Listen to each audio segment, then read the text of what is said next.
ಥರದೊಂದು tight ಇಡೋದು ತುಂಬ ಕಮ್ಮಿ ಅಂತ ಅನ್ಸುತ್ತೆ. ಏನಕ್ಕೆ ಹಗ್ಗ ಅಂತ ಇಟ್ಟಿದ್ದಾರೆ ಅನ್ನೋ ಒಂದು ಕ್ವಶನ್ ಮಾರ್ಕ್ ಬರುತ್ತಲ್ಲ, ಏನೋ ಮೀನಿಂಗ್ ಕೊಟ್ಬಿಟ್ರೆ ಗೆಸ್ಟ್ ಆಗುತ್ತೆ. ಕತೆ ಇದಿರ್ಬೋದು, ಅದು ಹಿಂಗಿರ್ಬೋದು. ಸಿನಿಮಾ ನೋಡಿದಾಗ ಹಗ್ಗ ಏನಕ್ಕೆ ಇಟ್ಟಿದ್ದೀವಿ ಅಂತ ಜಸ್ಟಿಫಿಕೇಶನ್ ಇದೆ, ಆ ಕಾರಣಕ್ಕೆ. ನಮಸ್ಕಾರ, ಹಗ್ಗ ಸಿನಿಮಾ ಬಗ್ಗೆ ಮಾತಾಡ್ತಾ ಇದ್ವಿ. ಈಗ ಸಿನಿಮಾದ ನಿರ್ದೇಶಕರು ಮತ್ತು ನಿರ್ಮಾಪಕರಿದ್ದಾರೆ. ಇಬ್ಬರಿಗೂ ನಮಸ್ಕಾರ ಸರ್, ಹೇಗಿದ್ದೀರಾ? ನಮಸ್ಕಾರ ಸರ್, ಚೆನ್ನಾಗಿದ್ದೀವಿ ಸರ್. ನೀವು ಹೇಗಿದ್ದೀರಾ? ಆರಾಮಾಗಿದ್ದೀನಿ ಸರ್. ಹೆಂಗೆ ಅನಿಸ್ತದೆ ಹಗ್ಗ? ಅನ್ಕೊಂಡಿರ್ತೀರಿ ಹಿಂಗೆ ಬರುತ್ತೆ ಅಂತ, ಔಟ್ಪುಟ್ ನೋಡೋದ್ಮೇಲೆ ಪ್ರೊಡ್ಯೂಸರ್ ಆಗಿ ಹೆಂಗೆ ಅನಿಸ್ತದೆ ನಿಮಗೆ? ಸಿನಿಮಾ ಅಂದ್ಕೊಂಡಿದ್ದಕ್ಕಿಂತ ಬೆಟ್ರಾಗೆ ತೆಗೆದಿದ್ದೀವಿ ಅಂತ ಅನಿಸುತ್ತೆ. ಅಂದರೆ ಅದು ಬೆಟ್ರ್ ಮಾಡೋ ಸಾಧ್ಯತೆಗಳು ಟೆಕ್ನಿಷಿಯನ್ಸ್ ಎಲ್ಲ ಇದ್ದರು, ಅವರೆಲ್ಲ ಮಾಡಿಕೊಟ್ಟಿದ್ದಾರೆ. ಸರ್, ಏನಿದು ಹಗ್ಗ ಅಂತಂದ್ರೆ ಏನು? ಅಂದರೆ ಹಗ್ಗನೇ ಒಂದು ಕ್ಯಾರೆಕ್ಟರ್ ಮಾಡಿದೆ ಅಂತಲೇ ಹೇಳ್ತಾ ಇದ್ದಾರೆ. ಅದೇ ಕ್ಯಾರೆಕ್ಟರ್ ಅಂತಂದರೆ ಅದರದ್ದೊಂದು ಜರ್ನಿ ಇದೆ, ಟ್ರಾವೆಲ್ ಇದೆ ಅನ್ನೋ ಅರ್ಥದಲ್ಲಿ ಕ್ಯಾರೆಕ್ಟರ್ ಅಂದರೆ. ಅದು ಬಿಟ್ಟರೆ ನಾನು ಮಾತಾಡುತ್ತೆ ಆ ಕೈಂಡ್ ಆಫ್ ಅಪ್ರೋಚ್ ಅಲ್ಲ. ಅದಕ್ಕೆ ಒಂದು ಬ್ಯಾಕಿಂಗು, ಅದಕ್ಕೆ ಪ್ರೆಸೆಂಟು, ಅದ್ರ ಫ್ಯೂಚರು, ಅದ್ರ ಹಿಂದೆ ಒಂದು ಸ್ಟೋರಿ ಇದೆ ಅಂತ ಅರ್ಥ ಅದರದ್ದು. ಈ ಥರದೊಂದು ಟೈಟ್ ಇಡೋದು ತುಂಬ ಕಮ್ಮಿ ಅಂತ ಅನ್ಸುತ್ತೆ. ಅಂದರೆ ಒಂದು ಸಿನಿಮಾ, ಒಂದು ಫುಲ್ ಫ್ಲೆಡ್ ಸಿನಿಮಾ, ಫ್ಯೂಚರ್ ಸಿನಿಮಾ ಅಂತಂದರೆ ಒಂದು ಬೇರೆ ಹೌದು. ಹಗ್ಗ ಅಂತ ಟೈಟ್ ಇಟ್ಟಾಗ್ಲೇ ತುಂಬ ಜನ ಏನಿದೆ ಹಗ್ಗ, ಇದು ಫಿಲಮ್, ದೊಡ್ಡ ಫಿಲಮ್, ಚಿಕ್ಕ ಫಿಲಮ್, ಶಾರ್ಟ್ ಫಿಲಮ್, ಆ ಥರದಲ್ಲೇ ಯೋಚನೆ ಮಾಡ್ತಾರೆ. ಹೌದು. ಸೊ ಅದನ್ನೆಲ್ಲ ಬಿಟ್ಟು ಹಗ್ಗ ಅನ್ನೋದಕ್ಕೆ ಸ್ಟಿಕರ್ ಆಗಿದೆ. ಇಲ್ಲ, ನೀವು ಹೇಳ್ದಂಗೆ ತುಂಬ ಈಗ ಒಂದು ಏನೋ ಮೀನಿಂಗು, ಅದು ಕೇಳಿದ ತಕ್ಷಣ ಒಂದು ಅರ್ಥ ಬರೋ ಥರದ್ದೆಲ್ಲ ತುಂಬ ಅಂದ್ಕೊಂಡಿದ್ವಿ. ಬಟ್ ಈ ಥರ ನಿಮ್ಗೆ ಒಂದು ಕ್ವಶನ್ ಮಾರ್ಕ್ ಇರಬೇಕಲ್ವಾ, ಅದೇನೋ ಮೀನಿಂಗ್ ಕೊಟ್ಬಿಟ್ರೆ ಗೆಸ್ ಆಗುತ್ತೆ. ಕತೆ ಇದಿರ್ಬೋದು, ಅದು ಹಿಂಗಿರ್ಬೋದು ಅಂತ ಅನ್ಕೋತಾರೆ. ಆಮೇಲೆ ಇನ್ನೊಂದು ಸಿನಿಮಾ ನೋಡಿದಾಗ ಹಗ್ಗ ಏನಕ್ಕೆ ಇಟ್ಟಿದ್ದೀವಿ ಅಂತ ಜಸ್ಟಿಫಿಕೇಷನ್ ಇದೆ. ಸೊ ಅದು ಕುತೂಹಲ ಇರುತ್ತೆ ಅನ್ನೋದು ಮುಖ್ಯ ಕಾರಣ.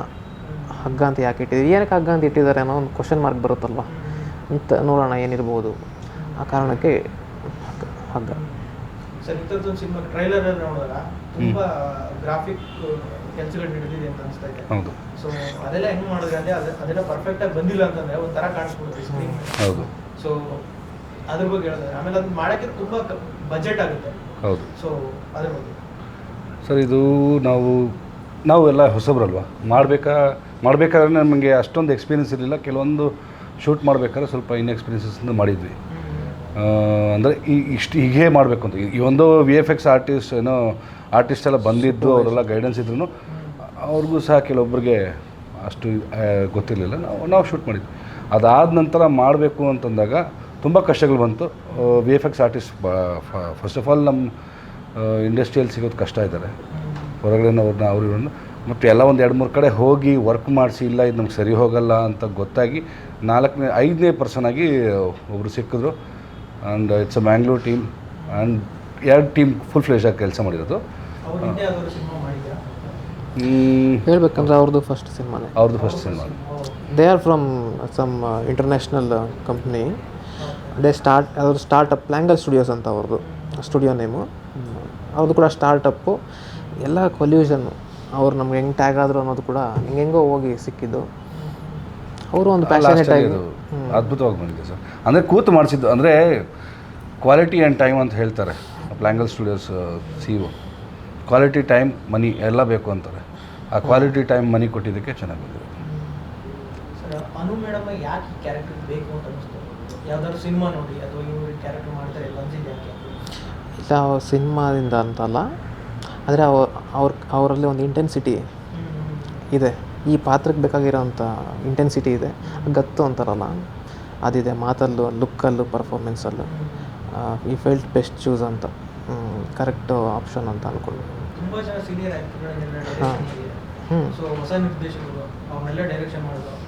ಮೇಡಮ್ ಲೆಜೆಂಡರಿ ಡೈರೆಕ್ಟರ್ ವರ್ಕ್ ಮಾಡಿದ್ದಾರೆ. ಹೌದು. ಸೊ ಹೆಂಗಿತ್ತು? ಅಂದರೆ ಮೇ ಬಿ ಅವ್ರು ಅಲ್ಲಿಂದ ವರ್ಕ್ ಮಾಡಿರೋದಕ್ಕೇ they have respect towards directors, ಅವ್ರ ವಿಷನ್ನು, ಅವ್ರು ಏನು ಹೇಳ್ತಿದ್ದಾರೆ ಅಂತ. ಸೊ ಅದರಿಂದ ಅವರು ದೇ ಗೇವ್ ಮಿ ಕಂಫರ್ಟ್. ನಾನು ಏನು ಮಾಡೋಕ್ಕೂ ಏನು ಹೇಳಲಿಲ್ಲ, ಉಲ್ಟಾ ಹೇಳೋದಾಗಲಿ ಆ ಥರದ್ದು ಏನು ಮಾಡಲಿಲ್ಲ. ಏನು ಹೇಳ್ತಾ ಇದ್ದಾರೆ ಅನ್ನೋದ್ರೂ ಅದಕ್ಕೂ ಒಂದು ಮೀನಿಂಗ್, ಹೇಳೋದ್ರಲ್ಲೂ ಒಂದು ಮೀನಿಂಗ್ ಇದೆ, ಅವ್ರು ಮಾಡೋದ್ರಲ್ಲೂ ಕ್ಲಿಯರ್ ಆಗಿತ್ತು ಕಮ್ಯುನಿಕೇಷನ್ನು. ಯಾವುದೇ ಥರ ತೊಂದರೆ ಆಗಲಿಲ್ಲ.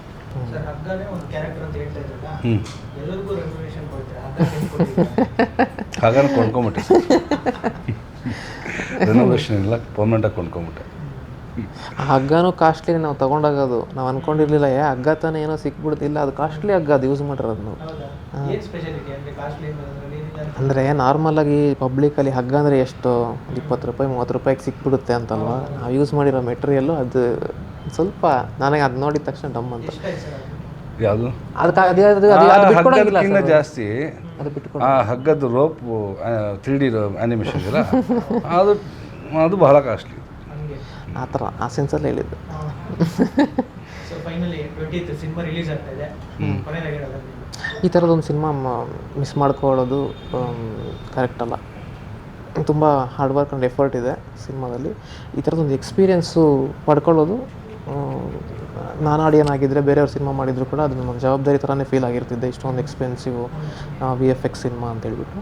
ಸೊ ಆಡಿಯನ್ಸ್ಗೆ ರಿಕ್ವೆಸ್ಟ್ ಮಾಡೋದು ಅಂದರೆ ಅದೇ, ಈ ಥರದೊಂದು ಎಕ್ಸ್ಪೀರಿಯೆನ್ಸ್ ಮಿಸ್ ಮಾಡ್ಕೊಳ್ಬೇಡಿ.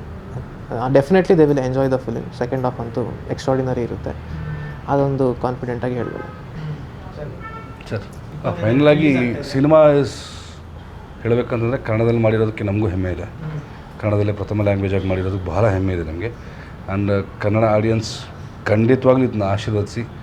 ಇದು ಸಿನಿಮಾ ಗೆಲ್ಲುತ್ತೆ ಅನ್ನೋ ಕಾನ್ಫಿಡೆನ್ಸ್ ನನಗಿದೆ ಸರ್. ಯಾಕಂದರೆ ವರ್ಡ್ ಆಫ್ ಮೌತ್ ಅಲ್ವಾ, ಇನ್ ದ ಎಂಡ್ ಏನೇ ಮಾರ್ಕೆಟಿಂಗ್ ಮಾಡಿ ಏನೇ ರೀಚ್ ಕೊಟ್ಟರು ವರ್ಡ್ ಆಫ್ ಮೌತ್ ಅಂತ ಒಂದಿದೆ. ನಾನು ಆ್ಯಸ್ ಅನ್ ಆಡಿಯನ್ಸ್ ನಾನು ಏನು ಸಿನಿಮಾಲಿ ಎಕ್ಸ್ಪೆಕ್ಟ್ ಮಾಡ್ತೀನಿ ಅಲ್ವಾ, ಇದು ನನ್ನಲ್ಲಿ ಇದರಲ್ಲಿ ಕಾಣಿಸ್ತಿದೆ. ಸೊ ಆ ರೇಂಜಿಗಿದೆ ಮೂವಿ. ಅಂದರೆ ಕಂಟೆಂಟು ಇರಬೇಕು, ಜಸ್ಟ್ ಮನಿ ಸ್ಪೆಂಡಿಂಗ್ ಅಲ್ಲ ಸರ್. 100 ಕೋಟಿ ಯಾಕೆ ಇಲ್ಲಿ ಕಂಟೆಂಟ್ ಇಲ್ಲ ಅಂದರೆ ವೇಸ್ಟು. ಕಂಟೆಂಟಿಗೆ ಎಷ್ಟು ಬೇಕೋ ಅಷ್ಟು ಕೊಟ್ಟಿದ್ದೀವಿ, ಅದನ್ನ ಜಸ್ಟಿಫೈ ಮಾಡಿದ್ದೀವಿ. ಅಂದರೆ ಏನೋ ಒಂದು ಗ್ರಾಫಿಕ್ಸ್ ಮಾಡಿ ಕೊಟ್ಟಿಲ್ಲ, ಏನೋ ಒಂದು ಆ್ಯಕ್ಟಿಂಗ್. ಆ್ಯಂಡ್ ಡೈರೆಕ್ಟರು ಅಷ್ಟೇ, is got that capacity to take the ಏನೋ ಅವ್ರಿಗೇನು ವಿಷನ್ ಇದೆಯಲ್ಲ ಅದನ್ನ ತೊಗೊಳಕ್ಕೆ ಕೆಪಾಸಿಟಿ ಇದೆ. ಸೊ ಅದು ಮಾಡಿದ್ದಾರೆ. ನಮ್ಮ ಟೀಮೆಲ್ಲ ತುಂಬ ಚೆನ್ನಾಗಿದೆ sir, including from Avinash, Manu ಅಂತಿದ್ದಾರೆ ಇನ್ನೊಬ್ಬರು chief associate director plus dialogue writer ಅವರು, ಆಗಲಿ ನಮಗೆ ಎಕ್ಸಿಕ್ಯೂಟಿವ್ ಪ್ರೊಡ್ಯೂಸರ್ ಆಗಿ ಮಾಡಿರೋಂಥ ರಾಜೇಂದ್ರ ರಂಜತೆ ಎಲ್ಲ. It's a complete team. ಇವತ್ತಿಗೂ ನಮ್ಮ ಜೊತೆಲೇ ಮಾಡ್ತಿದ್ವಿ. ಎಷ್ಟು ಪರಿಶ್ರಮ ಇದ್ರೂ ಮಾಡ್ಕೊಂಡು ಬರ್ತೀವಿ. ಖಂಡಿತ ಗೆಲ್ಲುತ್ತೆ. Thank you sir, thank you so much sir. All the best. Thank you so much sir.